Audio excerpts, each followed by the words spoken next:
TLC is 18 days away, and we have a stacked card because we so far. So let's just get to it. First off, as of last night, we have the first ever women's triple threat TLC match, let alone the first ever women's TLC match in general. For those who have never seen a TLC match, the rules vary. Sometimes it's pinfall submission only to win. Sometimes it's you grab the item. In this case, would be the SmackDown Women's Championship to win the match. Anything goes, and of course, as of the name, tables, ladders, and chairs are legal in the match. It will be the SmackDown Women's Champion, the man, Becky Lynch, facing Charlotte, and the woman who won a Battle Royal to be in this match, Asuka. This is going to be a great match, and I honestly don't care who wins this one, but my bet is going to be on Becky because it makes more sense. If you think about it, she was destroyed by Nia Jax, couldn't compete at Survivor Series, and that would have been a great match between Becky and Ronda. But Becky needs to win more. She needs it. She needs to prove she is the man, and this match can do just that. Next up, we have the Raw Women's Champion, Ronda Rousey, defending against Nia Jax. Now, Nia Jax won a Battle Royal a while back at Evolution to get this title shot in the first place. So there's that, if anyone's wondering why she has the title shot. But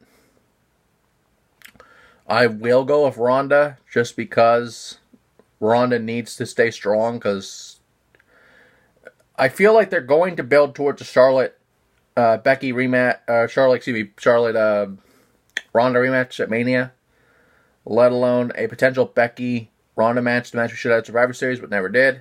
But that would coincide with the Rumble, which could make it a triple threat for both titles.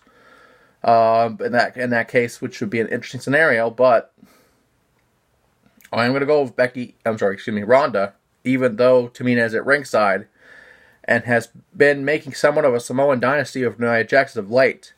But I will go with Ronda just because Ronda could have beaten Nia at Money in the Bank, but we had the situation with Alexa, and that whole thing sidelined it for a little while.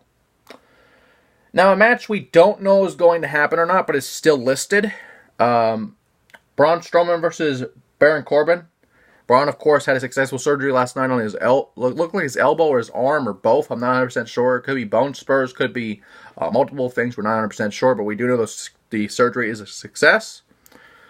However, this could keep him out until Mania. So the reason that's important is because Braun kept his end of the bargain at Survivor Series, which gave him this match, which Stephanie made a little interesting. If Braun were to win this match, he would face Brock Lesnar at the Royal Rumble. If Baron won, he would become the full-time permanent general manager instead of the acting general manager, or as he calls himself now, the general manager-elect. As of the attack last week on Braun having the surgery, which was an angle to have the surgery done, even though the surgery needed to be done in the first place. He's obviously in the best care in Birmingham and Atlanta under James Maroon. So, he's in good hands, which is ironic because he wants people to get these hands, and his hands are in good hands with Mr. Maroon and the staff in Alabama. Probably the best doctors in the world for these kind of injuries. But we don't know if this match is going to happen, or we'll have a replacement. It would probably be the better option to have a replacement, but if it does not happen, Baron is guaranteed to become the permanent general manager. But he's already planting the seeds in case that doesn't happen, because Alexa Bliss is in charge of the women's division, and there have been rumors of if Bliss is not medically cleared with the concussion, then she could be Raw GM, which would be great. But it depends if Braun is able to compete.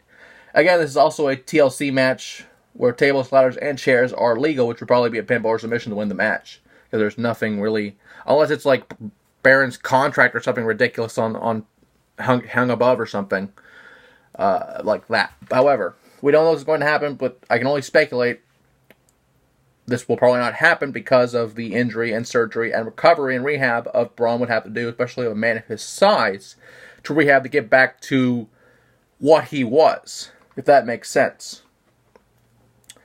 Next up, the WWE Championship. Daniel Bryan, the new champion, defends against AJ Styles, the former champion. it'll be interesting to see because we haven't seen Bryan compete since Survivor Series, where he was brutally and utterly destroyed and manhandled by Brock Lesnar in a match that people have wanted for years, but were kind of sad at the outcome, even though it was probably going to be expected like that regardless. But Bryan does claim he is the new Daniel Bryan. The old Bryan was destroyed in that match, something of that nature. And, we'll see what happens from there. But I will say, Bryan has a better chance with AJ than he ever did with Brock. So I will pick Bryan to retain, even though it would make sense for AJ to win it back, and Bryan just to be the chicken shit heel that he is great at being, and the great heel he was in Ring of Honor back in the day. To bring that back would be incredible as well, especially in a WWE mindset. And finally, the Intercontinental Champion Seth Rollins defends against Dean Ambrose in a match that has no stipulations as of yet. But that could change. However, we had a preview of this match somewhat at Starrcade, which we weren't able to cover because we didn't know the full card and we didn't know which matches would be showcased on the 1 hour special instead of it basically being a full live event and having a lot of matches. This one was one of the matches that was not featured, was in a steel cage in Starrcade, and Rollins retained by escaping the cage at that point. However, this is the first time the world will be able to see it, which is probably more important. Probably in a few years even, I think, since Rollins was WWE champion, which that's a long time from now. It's crazy to think about. But I will pick Ambrose to win just because Ambrose needs the title more. Rollins doesn't need it, but he's a great champion, he's a great open challenge guy that you need to do that kind of thing on Raw to keep the title relevant. But Ambrose needs title more, honestly. Especially after all those shots he took last week. I mean, Jesus, that one to the hip was fucking huge. But, you're on Houston. You have to have those things. Houston's a fucking cesspool. You have to have that shit. But nonetheless, I will pick Dean to retain. But there will be more matches on here, obviously. But this is already a stacked card.